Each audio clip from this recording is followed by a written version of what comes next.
Hello, we are live.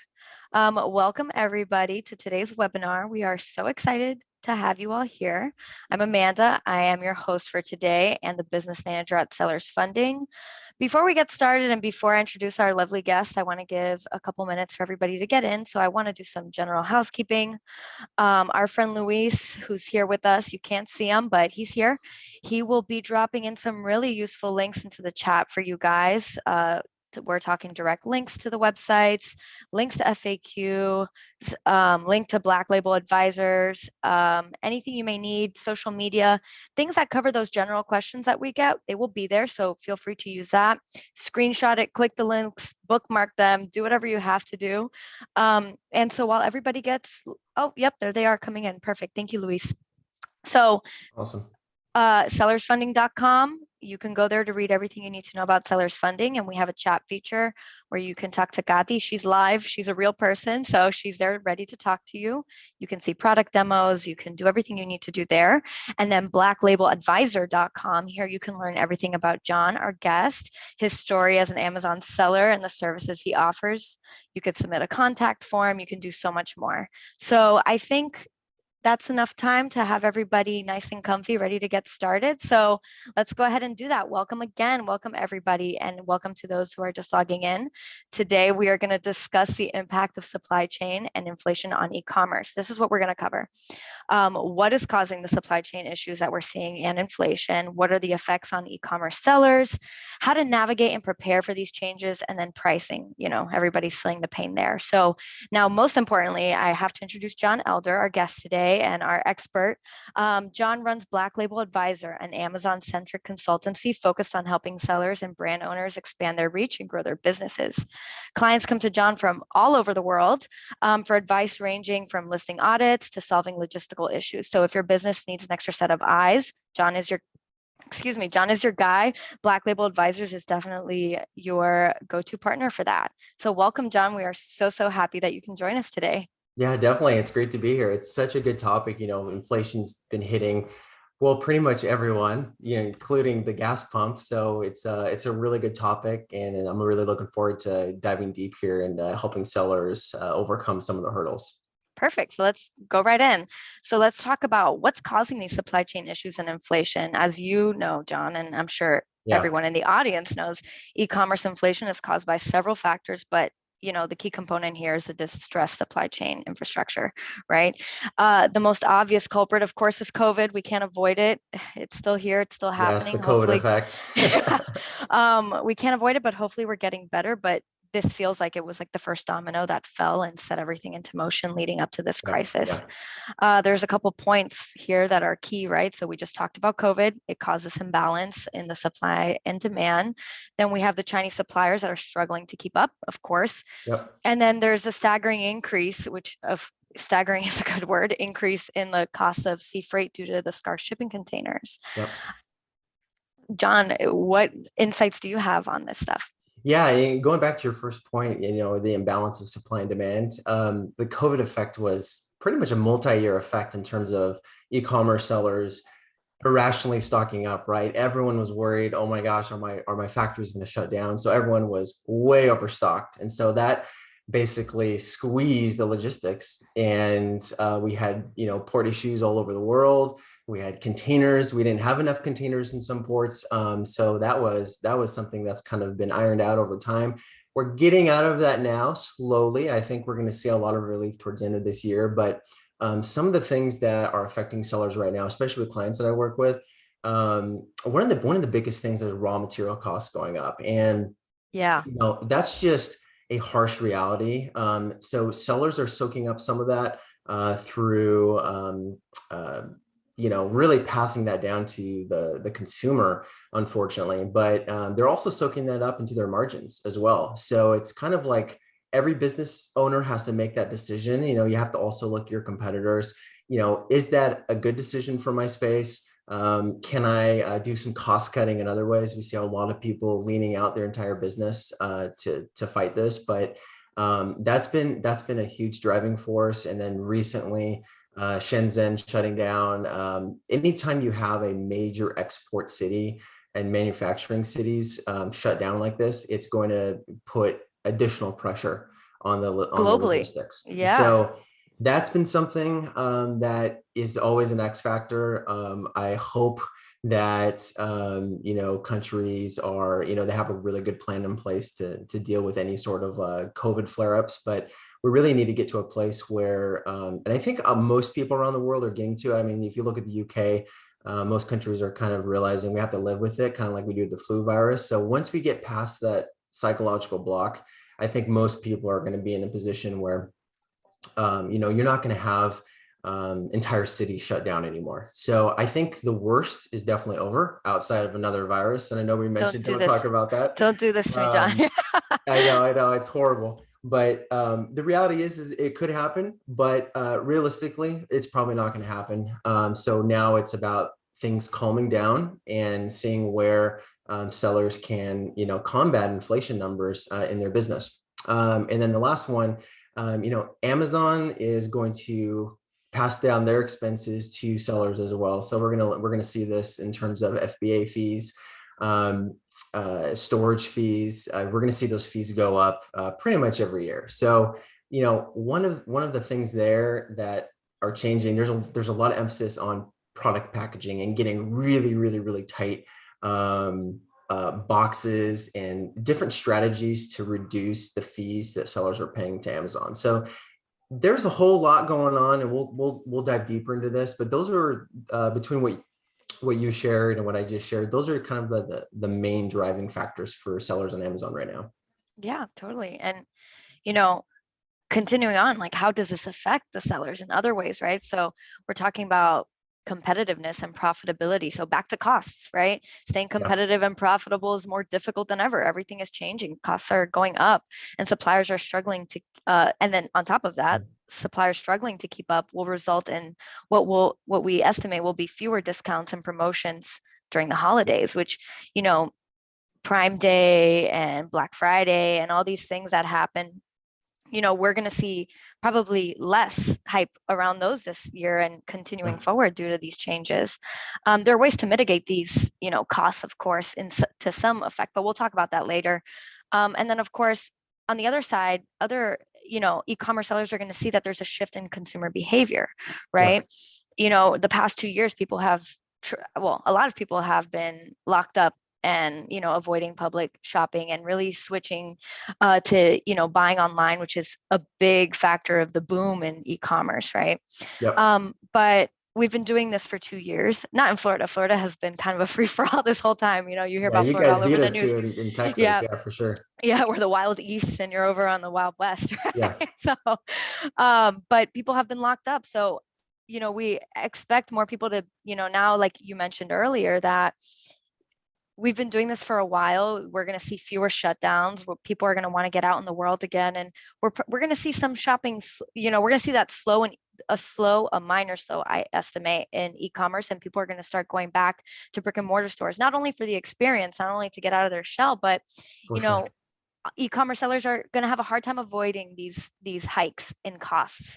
And so these prices are going to be reflected there. So, we talked about this earlier, that brick and mortar, these stores are going to they have scalability, so they'll be able to come at these costs in a different way. So there's a chance that buyers, clients are going to be going out there and buying from brick and mortar to avoid these hikes in price. Yeah. Oh, definitely. I mean, I saw that during COVID as well. I mean, so everyone was, especially small sellers, we went from, spending $3,000 a shipping container to, some people were spending close to 20,000 a container.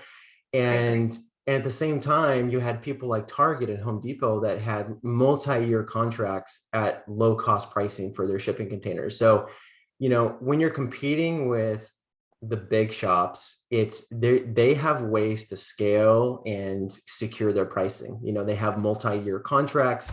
So that is something that's very real here in Dallas. If you go to any shopping mall, even our local outdoor mall here where I live, it's swarms of people. So people are back shopping at brick and mortar. And I think you're right. People are going to be comparing, pricing online if you're a pure e-commerce seller. maybe they're going to start looking at, maybe if I just go drive and go check out a brick and mortar shop, maybe the pricing will be a little cheaper. So that is going to be a fight for that.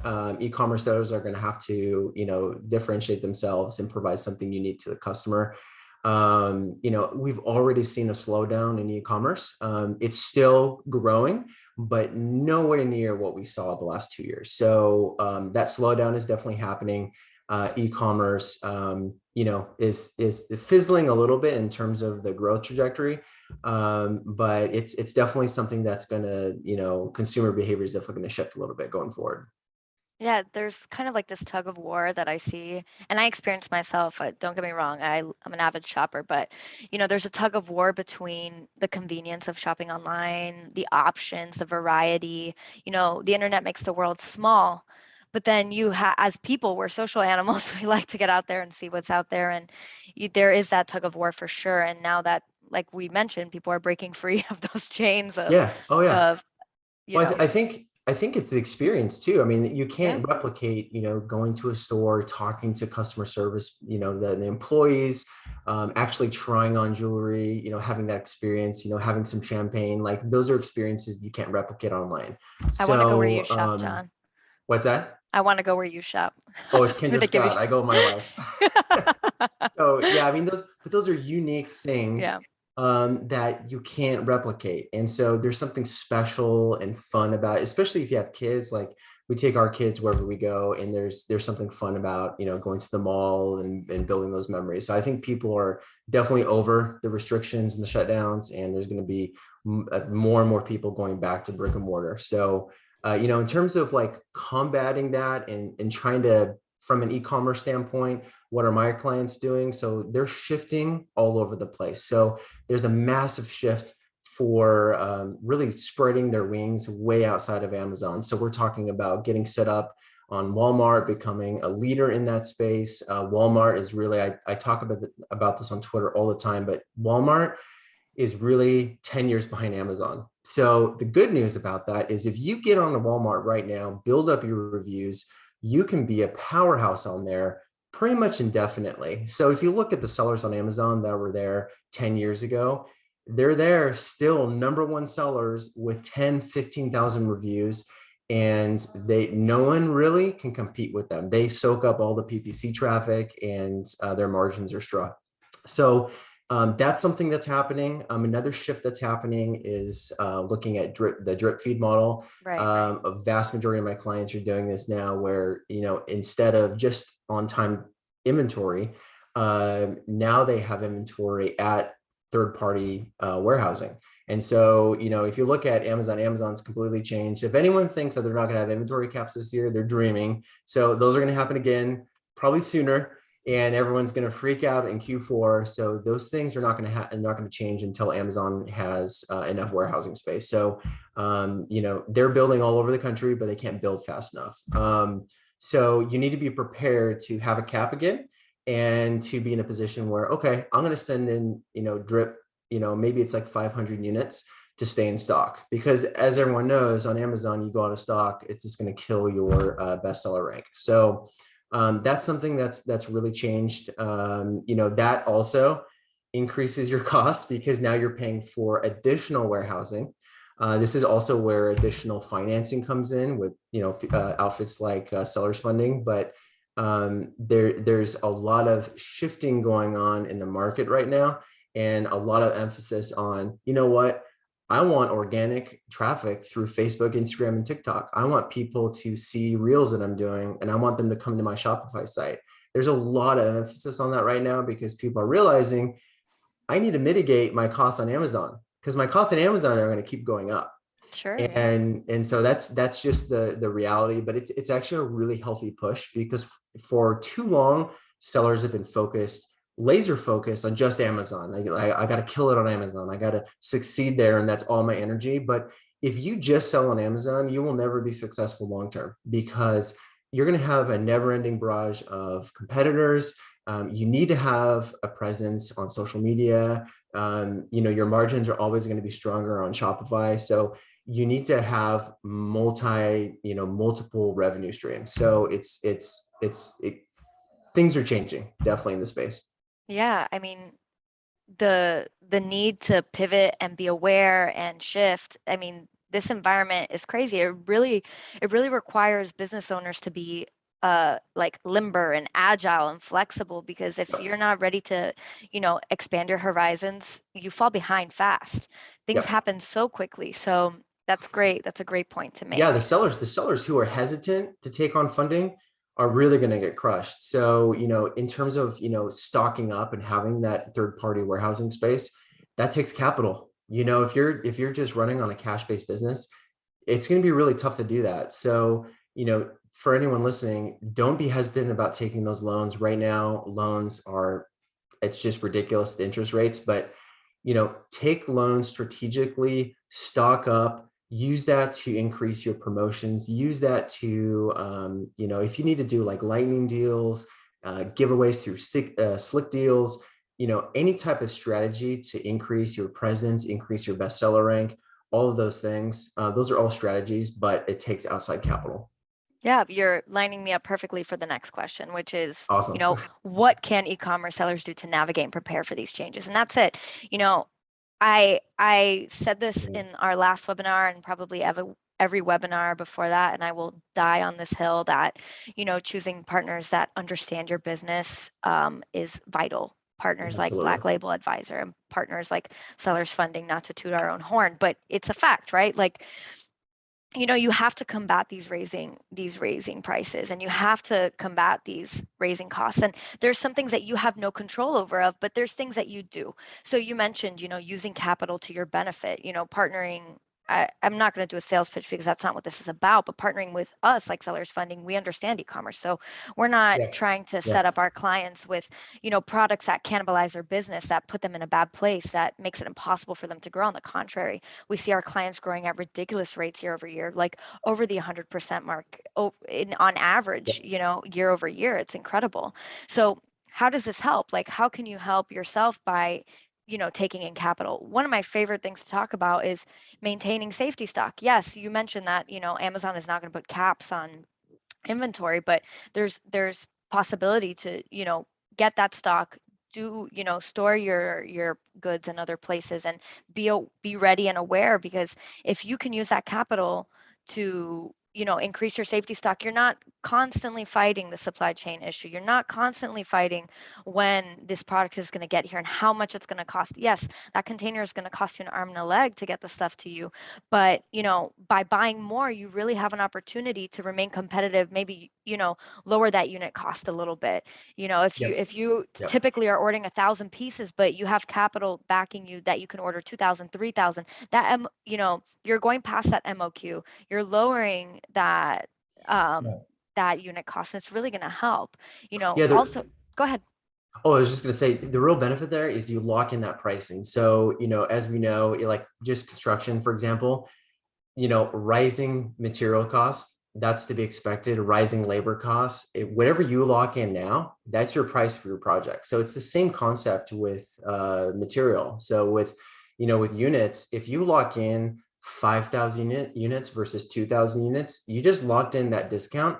That discount might not be as good the next time you purchase, but you locked it in and you get it on a boat and you get it to you. So that's where outside capital comes in. That's where you can combat the inflation a little bit in terms of strategic inventory management, but it's just a really good strategy going forward, and a lot of sellers are shifting to that, and that's why you see third-party warehousing just swamped right now. Like, I know so many guys who are building warehousing space, and it's growing rapidly, and so more and more sellers are shifting to this for sure. Yeah, and then it's important to maintain healthy cash flow, right? Because Yeah. from one day to the next, you all of a sudden have to focus on maintaining inventory. You have to make sure that you have cash to support your marketing, you have cash to support your operations, you have cash to support R&D, because maybe your product, one thing that we've talked about previously that you're going to get to shortly is, positioning yourself as a premium seller, right? Maybe part of this is maybe you're pivoting away from like being a quantity over margin type of seller. Some people require on like live on volume. Like, we're going to push a ton of these out the door, but you're not thinking about the pricing and the margins, right? And Yeah. so you're going to need to protect that margin at all costs. So raising prices is an option, positioning yourself as a premium seller. I'll let you get into all the details of that. And then, another option too is finding closer and cheaper suppliers, to source locally. So you're not worried about that lead time. You're not worried about the concern of when will I get this? How expensive is it going to be? But I'd love for you to talk more about positioning yourself as a premium seller. Yeah. Just to touch on the factory locations, there's been just a mind-boggling shift actually to U.S. manufacturing. So the latest study from Jungle Scout came out, and I think U.S. was positioned at 26%, which is a huge increase. So their U.S. represents number 2 in terms of right behind China in terms of manufacturing. So there are a lot of sellers. I get this question all the time, and the answer is always like, it's hard. It's hard because it's very, very easy to source from China, but there's a lot of shifting going on. People looking at Mexico, working with sourcing agents here in the States. So it's very real what's going on, and that can reduce your your expenses. So if you remove $10,000 from your sea shipping and remove your trucking cost, that's huge. That's a big thing.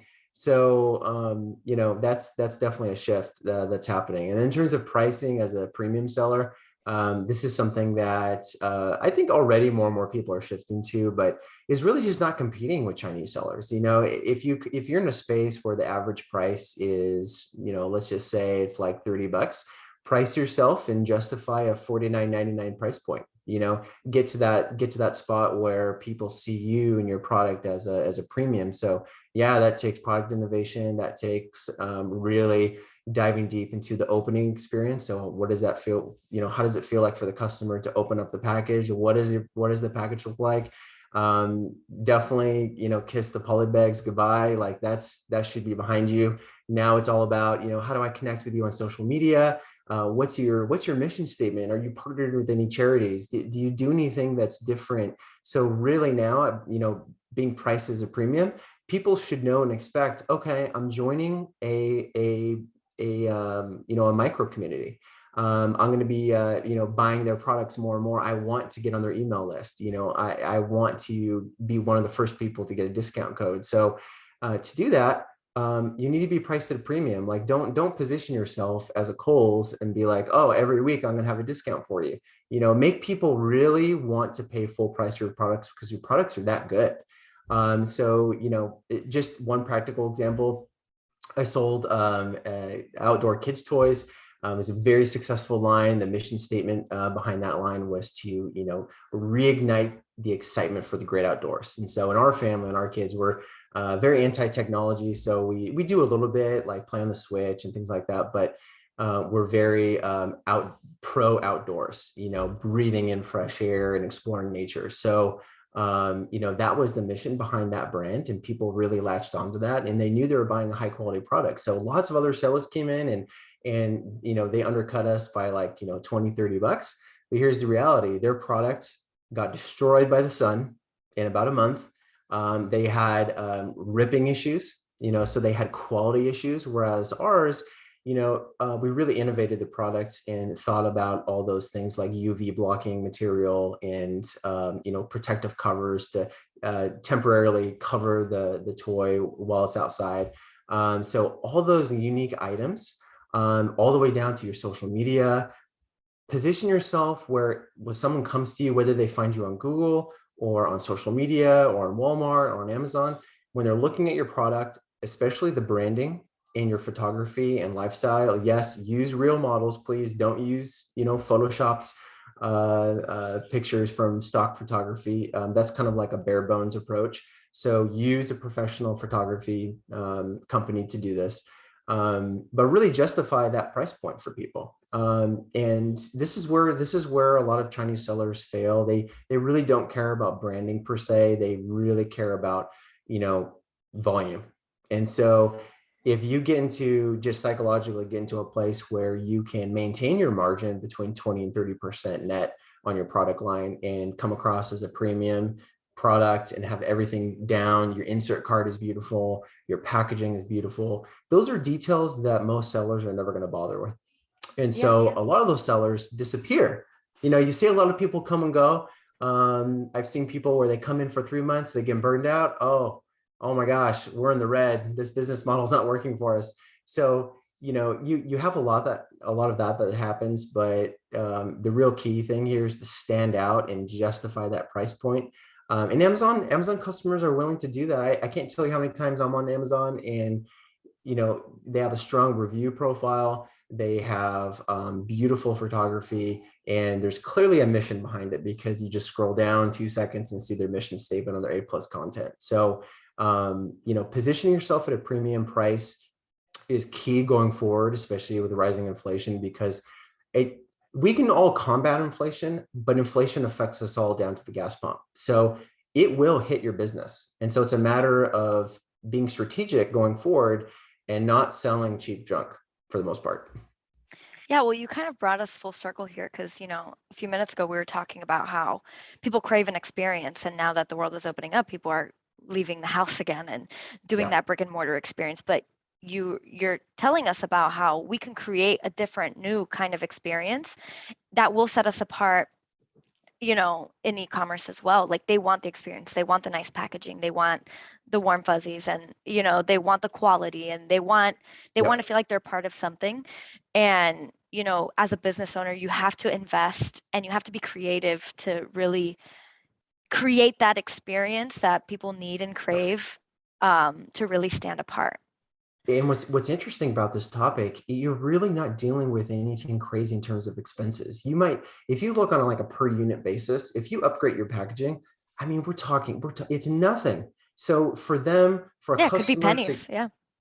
for a customer to get your product and they don't want to throw away your packaging because it's so nice, you've succeeded. You've done something really special. So that lines up. If that lines up with the quality of your product, that is going to justify the higher price point.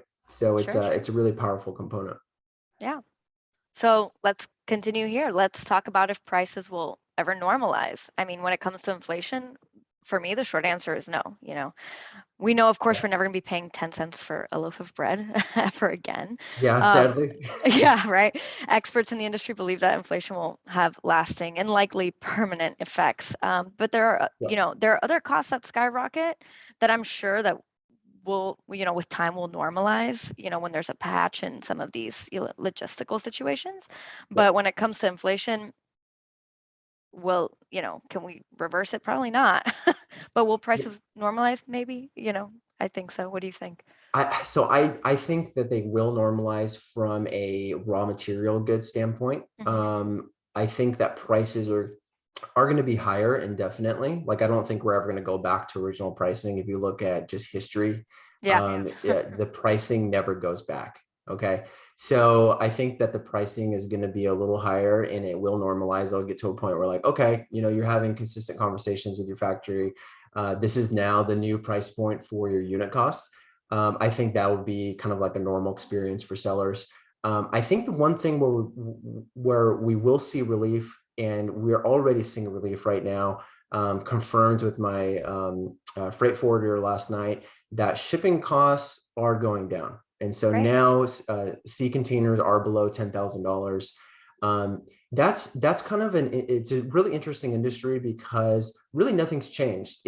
What happened, the ships didn't change, the containers didn't change. What happened was the port shut down. And so, everyone was bidding for space.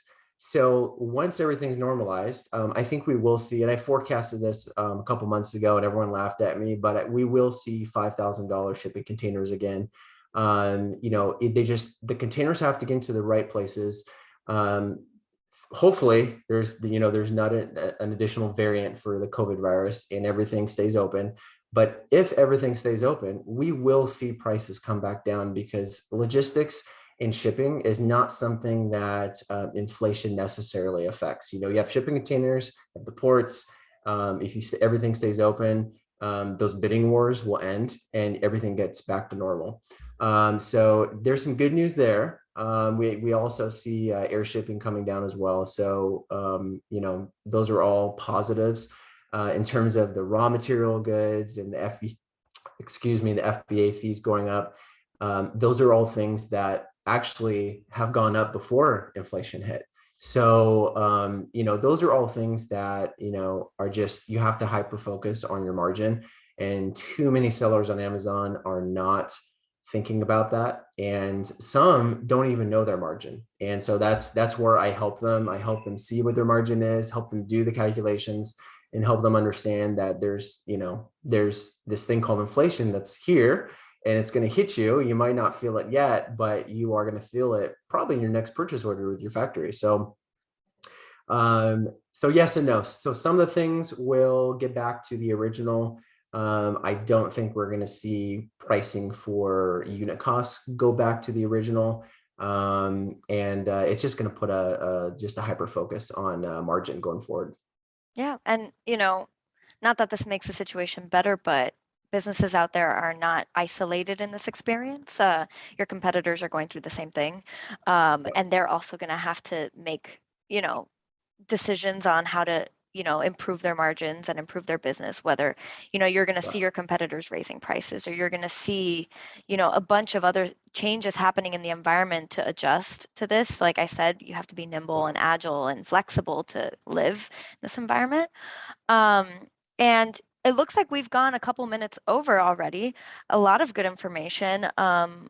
For our viewers, if there are any questions, you can drop them into the chat now while we say our goodbyes and see if we can help with anything additional. But in the meantime, thank you so much, John. I'm not sure if there's any other hot tips that you want to throw in before we say goodbye today. Yes, one came to Yes. mind, and I have to mention it. Yes. In terms of average order value, that's something that sellers are really focusing on right now. So on Amazon, the easiest approach to that is to create virtual bundles. So if you have brand registry set up, virtual bundles appear right below your listing. So for example, if you sell coffee, you can create all sorts of bundles. So let's say you have a dark roast, you have a light roast, and a medium roast. You can have a virtual bundle, which is basically how I would describe it is Amazon's going to pack and prep multiple of your individual listings, but the Amazon consumer sees it as a virtual bundle. So they see it like, oh, they have another listing that's like something they sell, but in reality, it's not. So Amazon's just picking and packing from the individual bins. So you could have a virtual bundle for like a dark roast and a light roast. You could have a 3-pack, dark, medium, and light. So there's different things that people are doing on Amazon right now. On Shopify, a lot of people are moving in the direction of, why don't I have, an upsell app, when they're at checkout? If you purchased a hat, maybe you'd be interested in my sunglasses. So those apps are being installed like crazy right now. Everyone is trying to increase their average order value just to increase their margin, right? So, you're going to have a higher margin naturally if you sell 2 or 3 products. Your shipping cost is going to go up a little bit, but your margin is going to be higher. So that is a strategy also that I'm seeing across the board right now, and it's really helping sellers, especially right now. That's a great tip, guys. Write that one down. Keep it in the playbook for sure. Yeah. We didn't get any questions come in. I think, John, thank you. You were very thorough. Before we say our goodbyes, please let people know where they can reach out to you and contact you apart from your social that we have in the chat for everyone to see. Guys, please take a look in there. We've got social media, website, everything that you need, but maybe there's an email that people can reach you at in case they have any questions or inquiries about, your services. Yeah, definitely. The 2 easiest places, my main website is www.blacklabeladvisor.com. There's a contact form there. All my interviews and podcasts are on there. And then if you want to just email me directly, it's JONELDER@blacklabeladvisor.com. Amazing. Yeah. Mm-hmm. Perfect. And so I'd like to thank everybody on our end over here at Sellers Funding as well. Sellersfunding.com. You can, perfect. Luis dropped your email into the chat, John. You can reach out to us via chat on the sellersfunding.com website, talk to Gadi, send an email to sales@sellersfunding.com. We're here for you. And everyone who's here, please stick around. After we end the webinar, there's going to be a quick survey to see how you felt about this experience. And we'd love to hear from you. email, surveys, website, everything that you can think of, we're here for you at any time. So I'd like to thank you again, John, for all this amazing information. And we hope to have you on one of these again soon. Definitely, Thank you so definitely. much. Yeah, you're very welcome. It was great to be on today. All right. Bye, guys. Thanks. We look forward to the next one and hope everybody comes back for some more. All right. Take care, everybody. Bye. Bye.